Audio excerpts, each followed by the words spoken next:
Seiring gue beranjak dewasa, gue menemukan bahwa banyak banget ya ternyata mindset-mindset atau nyinyiran-nyinyiran orang yang datang ke kita. Sebenarnya bukan cuma pas kita dewasa doang, pas kita kuliah juga kita mungkin akan menghadapi nyinyiran ini. Contohnya kayak, udah lulus ya, kok belum kerja sih? Tahu misalnya ngebanding-bandingin pencapaian kita sama pencapaian tetangga. Lihat tuh tetangga nikahnya mewah, udah gitu kerja di perusahaan besar. Terus biasanya banyak pertanyaan-pertanyaan kayak misalnya kapan beli mobil, kapan nikah, kapan punya anak, udah isi belum tuh perutnya, dan lain sebagainya. Gue yakin ya beberapa di antara lo yang lagi nonton video ini pasti pernah dapat pertanyaan-pertanyaan kayak gitu, yang sebenarnya adalah pertanyaan yang dibaliknya adalah mindset yang mungkin bisa dibilang gak oke-oke banget sih kalau menurut gue. Bahkan gak jarang mindset ini akhirnya bikin kita kena nyinyir atau mungkin kita nyinyirin orang lain. Dan fenomena ini akhirnya bikin gue bertanya-tanya, kenapa sih banyak orang yang suka nyinyir, suka banding-bandingin sama orang, dan suka nanya-nanya tentang kehidupan yang sebenarnya gak relevan-relevan banget sih kayaknya di zaman sekarang untuk semua orang menjalani yang seperti itu. Dan akhirnya gue pun bertanya, emangnya salah ya kalau misalnya kita punya persona yang berbeda atau ngelakuin sesuatu yang sebenarnya kontradiktif dari kebiasaan masyarakat pada umumnya? Well, di video kali ini gue bakal ngebahas tentang kenapa orang suka nyinyir, dan gue juga bakal ngejelasin strategi dan mindset yang bisa lo lakuin supaya lo bisa bodo amat sama omongan orang lain yang sebenarnya kagak penting-penting banget. Apakah omongan ini kagak penting? Well, belum tentu juga sih. Tapi ya simak aja sampai habis lah ya, biar lo bisa dapet keseluruhan insight-nya.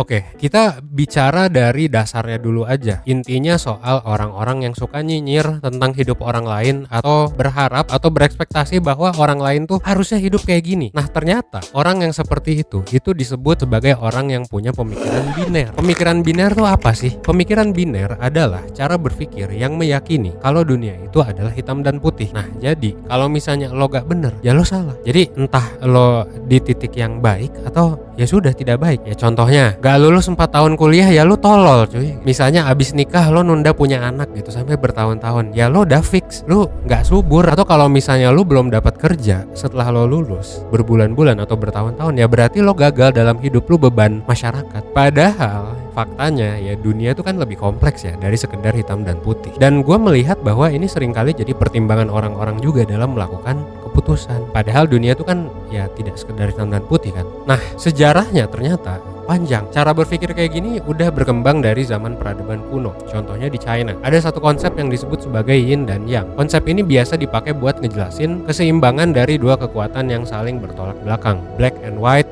dark side dan ya tidak dark side. Gitu di Star Wars, di mana-mana juga ada.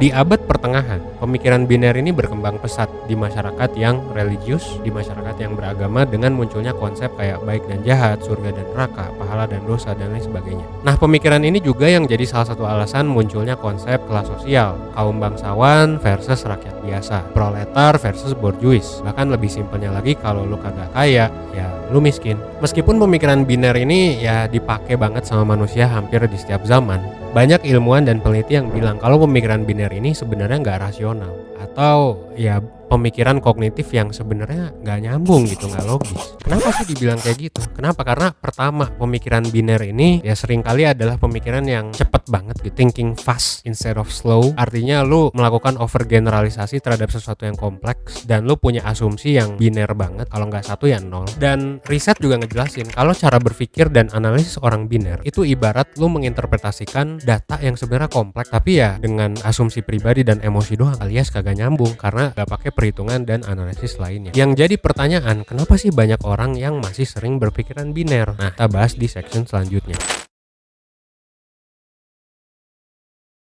Gue menemukan 4 alasan kenapa manusia suka berpikir biner. Tapi menurut gue, spesifik di Indonesia, yang perlu gue jelasin kayaknya 2 hal ini. Itu poin ketiga dan keempat. Ini juga nyambung sama yang gue bahas sebelumnya, yaitu tentang mental orang Indonesia yang kemarin gue sebut ya. Mental malas, mental miskin gitu. Nah, 2 hal ini adalah yang menurut gue perlu kalian garis bawahi, adalah masalah norma dan budaya sama sistem edukasi, baik di rumah maupun di sekolah. Nah, pengaruh norma dan budaya. Indonesia itu terkenal dengan masyarakat yang religius, yang berbudaya, dengan dengan semua norma dalam tanda kutip ketimuran dan standar sosial yang cukup kental. Kayak misalnya cewek ya masak, diem di rumah, cowok kerja. Ya pokoknya berbagai macam pandangan. Nah, norma dan standar sosial inilah yang akhirnya mendorong banyak masyarakat Indonesia itu berpikiran biner. Kita semua pasti pernah mikir, dan kita semua juga pasti pernah mikir biner. Ini sangat membantu lah ya, tapi kadang lu juga harus berpikir kritis, berpikir lebih lambat. Nah, faktor kedua yang menurut gue penting itu sistem edukasi di rumah dan sekolah. Nah, pemikiran biner ini sebenarnya juga bisa jadi ya ditumbuhkan oleh sekolah. Ini sempat disebutin oleh almarhum Sir Ken Robinson ya, bahwa school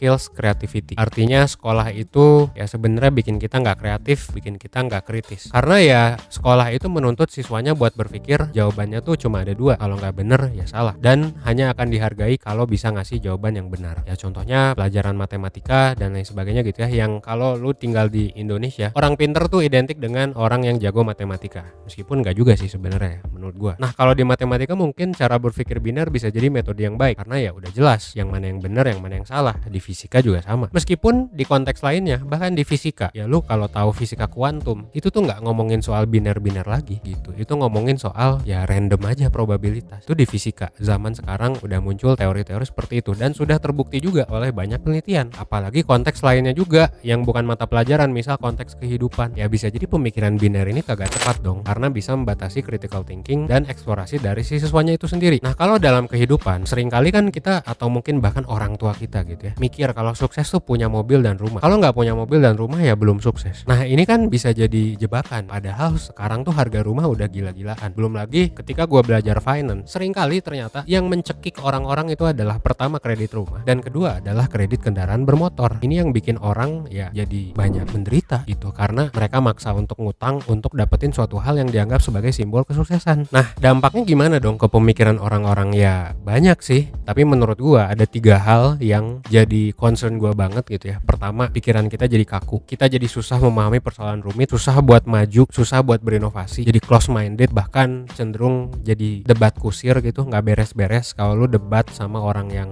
biner. Terus yang kedua, pikiran biner juga melahirkan stereotip dan diskriminasi yang bisa ngerugiin orang lain, kayak gender, profesi, dan lain sebagainya. Dan yang ketiga, menurunnya kualitas decision making dan problem solving gitu. Karena pada dasarnya ya malas mikir gitu ya. Alasannya tadi juga, meskipun gak gue jelasin, intinya pengen yang simple-simple aja. Ya ini jadi bikin lu jadi gak bisa mikir sih gitu. Jadinya menurun kualitas decision making dan problem solvingnya. Terus yang jadi pertanyaan sekarang adalah, gimana solusinya, Van? Apa sih yang bisa kita lakuin atau yang bisa lu lakuin buat ngendaliin pikiran biner supaya kagak ngerugiin diri sendiri atau bahkan orang lain? Kita coba bahas di section selanjutnya. Jadi gini, pada dasarnya kita tuh kagak bisa ngendaliin pikiran dan perilaku orang lain. Nah, ini stoik banget kan. Kecuali ya kalau misalnya lu bisa hipnotis. Ya gak bisa lu ngendaliin pikiran orang lain. So, ketika lu dinyinyirin, ketika lu kena misalnya pertanyaan-pertanyaan yang membuat lu tersinggung, yang sebenarnya bisa aja biasa aja ya, pertanyaan kayak kapan nikah, kapan punya anak, ya daripada pusing-pusing ya udah jawab aja gitu ya, atau bercandain aja dan fokus ngendaliin diri sendiri. Tapi Ivan, kadang-kadang kan gua stres. Ya bener sih, emang pertanyaan kayak gitu bikin stres ya, karena itu kayak semacam tuntutan sosial dan masyarakat, dan itu jadi status sosial lu dong. Nah, menurut gua hal pertama yang bisa lu lakuin adalah menanamkan mindset, kayak motivator ya. Mindset apa tuh, Van? Mindset bahwa dunia itu nggak hitam putih, cuy. Bahkan hal yang kontradiktif aja tuh bisa lu lakuin. Kayak misalnya lu bisa kok jadi independent woman gitu, jadi wanita karir, tapi lu masih masakin buat suami lu masih nurut sama suami dan peduli sama keluarga. Itu bisa. Terus misalnya lu nikah tapi memutuskan buat menunda anak, atau misalnya nggak beli mobil sama rumah, ya nggak apa-apa juga gitu. Nikah muda tapi misalnya punya anaknya nanti, atau punya rumah sama mobilnya nanti, ya santai aja kan. Dan itu agak kontradiktif mungkin dengan pemikiran masyarakat. Atau lu juga mungkin ya udah nggak apa-apa, kalau memang lu maunya begitu ya nggak apa-apa. Lu bisa juga misalnya udah kerja sebelum lu kuliah, atau setelah lulus lu memutuskan untuk nggak kerja dulu, itu juga bisa. Intinya ya gaskeun aja lah, nggak usah peduliin omongan orang lain yang memang cenderung biner gitu. Nah, ada juga seni buat ngelawan pemikiran biner. Apa tuh seninya? Nah, namanya adalah probabilistic thinking. Jadi di sini kita berpikir atas dasar probabilitas. Ibaratnya gini, daripada lu mikir yang benar itu punya anak atau enggak, atau yang benar itu beli rumah atau tidak beli rumah, ya kan? Karena itu kan jadi yang mana yang benar, yang mana yang salah. Usahakan jangan berpikir seperti itu, karena dalam konteks diet pun gitu ya, ketika lu udah melabel makanan itu baik atau buruk, itu jadi buruk juga buat diet lu. itu karena lu jadi sering merasa bersalah dan lain sebagainya. Lebih baik lu bisa anggap semua hal itu possible untuk lu lakuin. Contohnya kayak misalnya gini, ini pertanyaan yang menarik ya, yang bisa lu jawab juga. Anggap lu ketemu seorang ustadz gitu. Ustadz tuh kan baik ya, mungkin orang-orang menganggapnya ustadz tuh bisa jadi bakal masuk surga. Tapi ustadz bakal masuk surga nggak kalau dia merkosa orang lain? Coba menurut lu gimana? Ya gue juga nggak tahu sih ya. Nah inilah probabilistic thinking, menganggap bahwa tidak semua ustadz itu benar, tapi tidak semua juga orang yang melakukan kejahatan tuh selalu masuk neraka. Kadang ada hal yang kagak bisa gitu kita jawab dengan cepat, ya kan? Contoh lain misalnya, pelacur atau pencuri, dia bakal masuk neraka nggak sih? Kalau ternyata si pelacur dan pencuri ini bikin panti asuhan, nyelamatin banyak orang. Ketika ada anjing misalnya kehausan, dia ngasih air minum terakhirnya di gurun, masuk neraka atau masuk surga? Ya gua nggak tahu gitu kan, lu juga mungkin nggak tahu. That's why kita harus berpikir lebih lambat untuk kasus-kasus seperti ini, apalagi kasus-kasus dalam kehidupan. Banyak pertanyaan yang nggak bisa kita jawab langsung, nggak bisa kita jawab pakai stereotip atau kebiasaan masyarakat. Wah, ustadz selalu masuk surga. Ya kagak juga. Kalau ustadznya nyuri, kalau ustadznya merkosa orang, ya kagak tahu kan. Nah gitu loh maksudnya. Jadi probabilistic thinking itu seperti itu gitu, melihat sesuatu benar-benar tergantung dari konteksnya. Apa yang baik di suatu negara atau menurut gua belum tentu baik menurut lu. Apa yang baik di Jakarta belum tentu baik di Jogja. Jadi everything is about context guys. Nah gue juga mau bilang, kalau misalnya ternyata lu udah menerapkan mindset ini, tapi tiba-tiba di keluarga lu atau misalnya teman-teman lu tiba-tiba ngebenci lu, apa yang harus lu lakuin? Atau lu dibenci sama orang dah karena lu udah punya suatu pemikiran yang mungkin berbeda, apa yang harus lu lakuin? Ya menurut gue sih yang harus lu lakuin adalah ya gak masalah untuk dibenci sama orang. Gue bakal jelasin kenapa gak masalah untuk dibenci sama orang di section selanjutnya. Oke, jadi ada orang namanya itu Adrian Tan. Dia adalah seorang lawyer asal Singapura. Dia sempat viral karena di pidato kelulusannya di tahun 2008, inti dari pidatonya adalah dia bilang kayak gini. Satu hal atau dua kata yang menarik menurut gue dari pidato tersebut adalah dia bilang be hated. Jadi si Adrian Tan ini lulusan terbaik pada saat itu. Dia tuh bilang bahwa hal terbaik yang bisa lo lakuin itu bukan jadi orang yang disukai orang, tapi justru untuk jadi orang yang dibenci sama orang lain. Ini mungkin cukup kontradiktif ya sama berbagai macam ajaran, termasuk mungkin yang udah diajarin orang tua lu gitu. Tapi menurut gua pesan filsafat di baliknya itu sangat amat deep. Coba lu lihat gambar ini. Ya lu tahu lah ya dua orang ini siapa gitu. Kalau lu nggak tahu ya, yang satu Elon Musk gitu ya, yang satu adalah Greta Thunberg. Apa persamaan dari kedua gambar ini? Ya mereka berdua sama-sama di-hate sih sama orang gitu ya. Si Elon dibenci gitu ya karena banyak kontroversi soal Twitter lah, soal Bitcoin, soal Tesla. Ada juga si SJW nih ya, kalau orang-orang haters bilangnya. Si Greta juga sama-sama dibenci gitu. Masih bocah bukannya belajar gitu, malah sibuk koar-koar, sibuk demo kagak jelas. Nah kita bisa lihat bahwa ini adalah kayak koin ya, yang satu kapitalis banget, yang satu SJW banget. Tapi gue juga menyadari cuy, dengan probabilistic thinking, meskipun dua orang ini banyak haters ya, meskipun gue nggak terlalu suka sama Greta Thunberg dan cara-caranya, lu semua nggak bisa bilang bahwa mereka nggak ngasih impact. Mereka berdua tetap ngasih impact yang besar ke dunia. Si Elon lewat company-company-nya, Tesla, bahkan dia invest di OpenAI juga, ChatGPT dan lain sebagainya, yang ngebantu juga nulisin skrip ini. Dan Greta Thunberg misalnya nggak sukanya gua atau orang di luar sana terhadap Greta tuh berhasil mempengaruhi banyak pemimpin di dunia buat lebih serius menangani masalah climate change. Dari sini kita bisa belajar kalau terkadang kita mungkin harus jadi orang yang batu gitu, keras kepala buat mempertahankan idealisme, bahkan sampai dibenci banyak orang untuk menghasilkan impact yang sangat besar. Kenapa sih harus dibenci? Ya kita lihat aja orang-orang sukses, siapa sih yang kagak dibenci gitu. Bahkan Nabi aja banyak yang benci gak sih, tapi mereka stick sama idealismenya dan mereka berhasil mengubah dunia. Tapi Ivan, ada juga kan orang goblok dan dibenci. Ya ada juga, benar. Tapi kalau misalnya lu nggak dibenci sama sekali sama orang, bisa jadi lu melakukan sesuatu yang tidak impactful. Nah kalau dalam istilah psikologi, mereka ini yang keras kepala gitu ya, punya idealisme yang kuat, itu tuh mereka punya kepribadian yang mirip, meskipun nggak semuanya mirip ya, tapi di satu aspek doang, yaitu namanya adalah agreeableness. Agreeableness-nya tuh rendah cuy tingkatnya. Nih lu kalau ikut mentoring atau konseling di 1%, lu bakal bisa tes agreeableness ini ya. Dan lu tahu nggak apa yang menarik? Ternyata orang yang batu yang agreeableness-nya rendah ini cenderung lebih sukses dan lebih berpengaruh dibandingkan orang yang agreeableness-nya tinggi. Ciri-ciri orang yang agreeableness-nya tinggi tuh ya nice guy, friendly, baik, ramah, gampang berkompromi, gak mau debat. Nah ini adalah ciri-ciri orang-orang yang ternyata nggak sukses itu. Kalau dikorelasiin tentunya ya ada juga yang ramah tapi sukses juga ada. Nah inilah makanya lu jangan berpikir biner ya terhadap kata-kata gue sekalipun. Makanya gue juga nggak menyarankan kan lu untuk jadi batu gitu. Ayo kita kita jadi keras kepala, enggak juga kan. Atau ayo kita misalnya berbondong-bondong dibenci, enggak juga. Gua nggak menyarankan itu. Tapi ada yang mau gua sarankan setelah ini. Jadi gini, ada satu riset juga yang gua temuin, kalau CEO yang bagus, founder yang baik gitu ya, atau pemimpin yang sukses, biasanya mereka juga punya pemikiran yang tidak biner. Bahkan perilakunya cenderung kontradiktif. Misalnya, good founder itu biasanya keras kepala sih sama visinya. Tapi ketika ngedengerin feedback dari customer, ketika ngedengerin feedback dari orang lain, ya dia bisa dengerin. Kontradiktif kan? Di satu sisi dia keras kepala, tapi bisa ngedengerin orang juga. Ada juga ciri lain, misalnya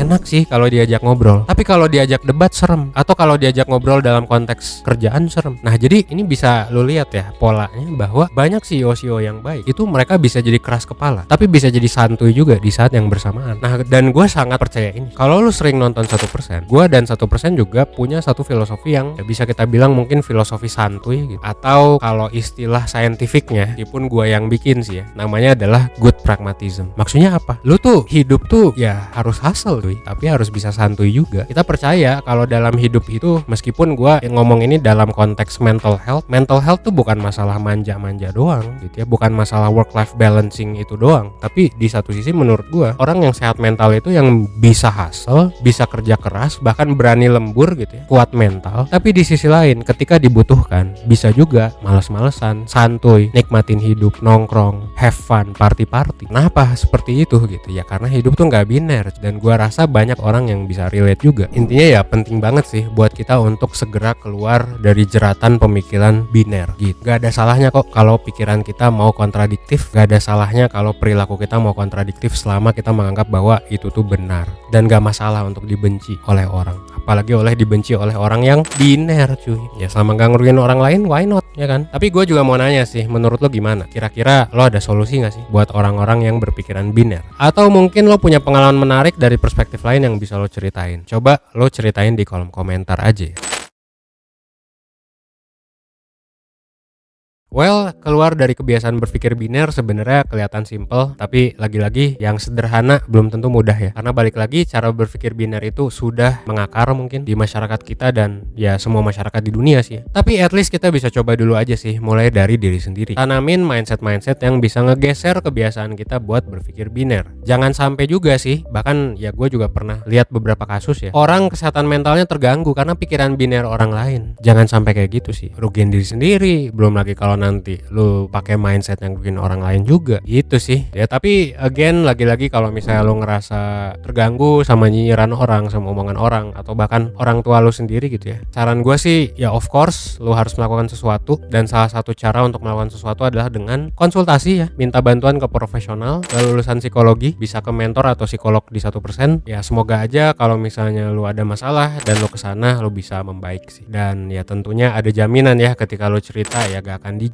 dan lu bakal dikasih saran dan solusi yang disesuaikan sama kondisi lu juga. Terus kalian lu juga coba tuh psikotes ya, karena berbayar kalau di 1%. Coba lihat deh agreeableness lu rendah atau tinggi. Terus coba lihat lagi neuroticism lu rendah atau tinggi, karena itu bakal ngaruh ke tingkat stres lu juga. Kalau misalnya lo tertarik dengan ya konsultasi atau layanan 1% yang lain, lo bisa daftar ya di website kita di 1%.net gitu, atau ya cek aja di link di deskripsi. Dan sebagai ucapan terima kasih karena lo udah nonton video ini sampai habis, gua mau ngasih worksheet gratis yang bisa ngebantu lo buat upgrade keseharian lo. Linknya udah gua taruh di description box juga, jangan lupa dicek ya. That's all for now. Akhir kata, well, gua Evan dari 1%. Thanks.